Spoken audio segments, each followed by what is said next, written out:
Hi Collective, welcome in. This is Claire with End of Life Concierge, and I'm here tapping into spirit to see what messages they have for those who are dying. This is going to be a message for a certain collective, so if this message has found you, then it's meant to have, but please also use your discernment. You'll know if it resonates and if it's for you. So I'm just going to tap in. I did a little meditation just before this, and such an interesting energy came through. It was such a light, almost transparent, almost just barely present soul group that came through for the collective. And it's so interesting. Their energy was, they were showing me things, but their energy wasn't as bold as usual. So maybe you're more of a reserved person. Maybe you've not been in the spotlight and you're more comfortable, or you've been more happy, watching from a distance. So the first image they showed me was of a jockey riding a white horse over a jump, and it looked like it was either coming out of the gates and like rearing up, or sort of driving into a gallop, but like jumping first. And for me, when I was little, my dream when I was like 7 years old was to be a jockey. My grandmother loved this movie National Velvet with Elizabeth Taylor when she was very young, and in that she was a jockey and she rode this, I believe it was a black horse. And so what's so interesting is that this jockey was riding a white horse. So black is around mystery and like a nighttime or a moon energy, which is things hidden in the shadows, whereas white is, bringing anything that's buried into the light. So perhaps there's some things that you would love to revisit right now at this point. It would help you to think about what were your childhood dreams, and what dreams did you have in this life, and which of those did you achieve? Like what dreams did you not have, and then unexpectedly beautiful things happened in your life and they were just a delight and you weren't expecting them and you hadn't planned them. So I invite you to bring anything, just to bring all of your beautiful experiences into the light.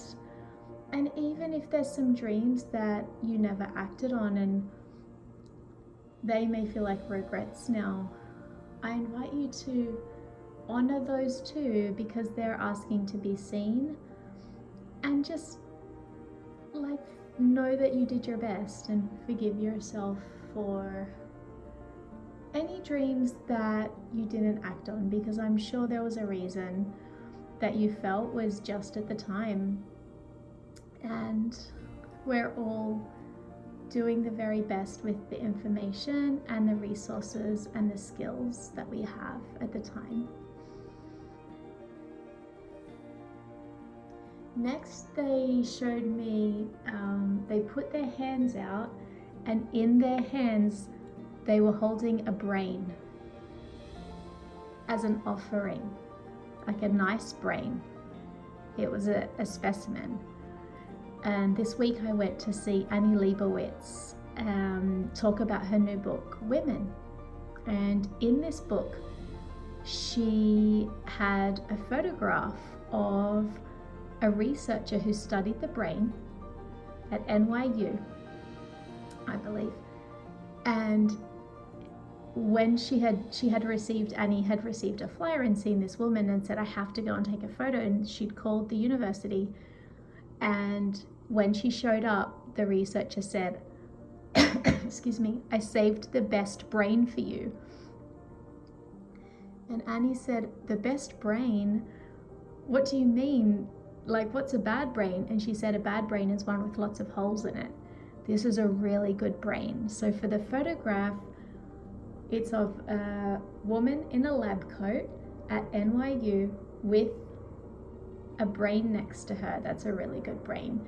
And I love this so much because it's like they're saying to you, we've saved the best for you. We've saved the best offering for you. We've saved the best journey for you. We're going to meet you with the best intentions, with the biggest love there.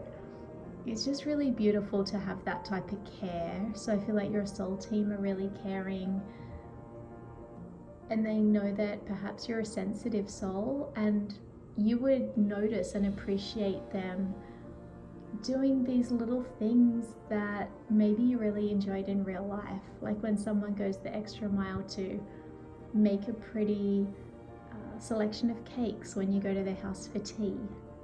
I feel like that's the type of thing that your soul group are doing. Even though I can't see them and I can barely feel them, the offerings are coming through. Like, it's like just the hands are coming through. And so it's really interesting how we can love quietly. And I feel like your soul group are like that. Maybe you are like that too, where you didn't make a big production to show your love but you were very loving. You are very loving. And so you're going to be met with that same care and that same love that you've given to people in this lifetime. Let me see if there was anything else.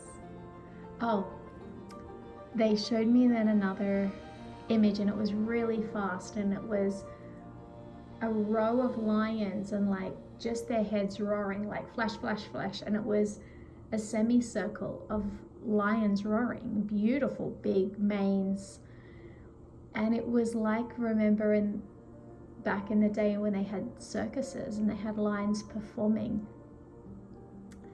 at circuses, and it takes so much patience and time and courage to train these lions to put on a show. And I feel like your soul group have putting on a performance for you that you might enjoy. They're putting on a show. Maybe you like to go to shows and like sit in the back row, or like sit in the shadows, or observe for a distance. Maybe just like to go to music concerts or Cirque du Soleil or theatre or plays, and your soul group are like, we've put on a great show. And I mean, this is more lions than I've ever seen in a circus. There were like 10 or 12, and they were so close together. And I just got this energy, when someone throws you a party or makes, what's it like? It's like as if someone was to go to great lengths to create a wedding, like with the effort that you put into a wedding, but you do it for someone who's not expecting it. And that's what I feel like they've done for you. They've put on this performance to welcome you, and it's from their hearts saying, you're really special. We see you. You're worth this. You're worth the time, energy, patience, courage, organization, like years of preparation. Like, you're worth this. It feels like they've put this amount of effort into receiving you. So this is a really unique message. I've never had a soul group that has been so subtle, like in showing themselves, and so just showing me the offerings. But it speaks a lot to perhaps how you are, because we're the same as our soul group. Like, they're like us. So when we meet them, we feel like, oh, finally my people. Like maybe we met some people on earth that were like us. Maybe we didn't meet that many. Maybe we didn't meet any, but like our soul group is like, oh, there's this recognition, and there's this like, oh my gosh, I'm home. Like these are my people type feeling. And I'm just so excited for you to meet them, because there's such a richness in the subtleties of their presence. There's such a depth and richness and gentleness in the quietness of how they're coming through. It's like they're not making it about them. It's all about you. They want all the focus. They want all of they don't want to be in the spotlight. They want the offering to be in the spotlight so that you can see how worthy and welcomed and special that you are. Let me see if there's anything else. Nope, they said that's it. They're very happy, they said, with this. And so I'm sending you so much love and care for your journey. And until the next video, bye-bye.